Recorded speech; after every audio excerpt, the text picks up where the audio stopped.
I want to take a few simple ingredients and turn them into a restaurant quality looking dish. This is my linguine with vibrant green sauce.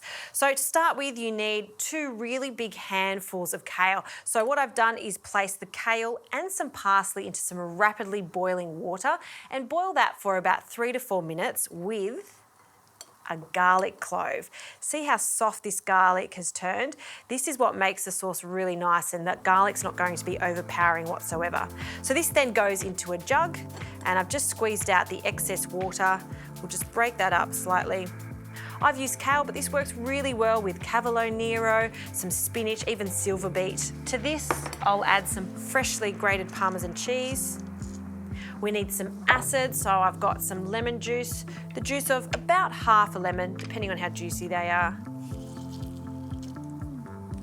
A good pinch of salt and some pepper. And the difference between this and a pesto is I'm not adding any nuts to this, but of course you could use some pine nuts or some almonds.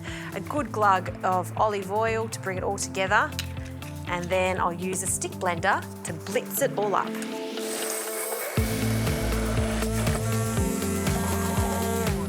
Okay, look how vibrant green this sauce is, and it smells fantastic. I'm going to place this into a pan. No need to heat it up, it can just sit there while we cook our pasta. And for the linguine, I'm going to place it in the same pot as we cook the kale. There's loads of flavour still in there. It's rapidly boiling. You can see it's got a tinge of green. It's completely fine. It's actually going to give some lovely flavour to our pasta. So we'll separate this and cook it for about 3 to 4 minutes. All right, the pasta is cooked, so we can take it straight from the pot directly into the pan. And I've placed this into a pan because I find it much easier to toss everything together, just to ensure that each pasta strand gets completely coated in that vibrant green sauce. Okay, I also like to add some of the starchy water. Just half a ladleful is plenty. And just so we get that real creaminess, a good pinch of Parmesan cheese.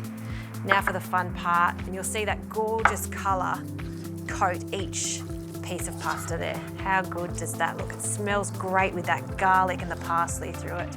Okay, now to plate this up. Of course, you could just pop it straight into a plate, but if you want it to look extra special, get your hands on some gorgeous bowls just like this. This one's got a real organic look to it. I like the real neutral colours when I've got vibrant pasta colours like this one. A really neat way of transferring pasta from the pan into the bowl is to grab yourself a ladle, grab a big mound of the pasta and pop it into the ladle.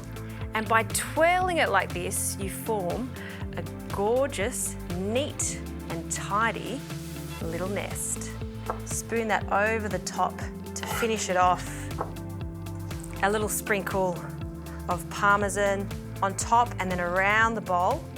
Freshly cracked pepper. And in my dad's words, you'd pay good money for that in a restaurant.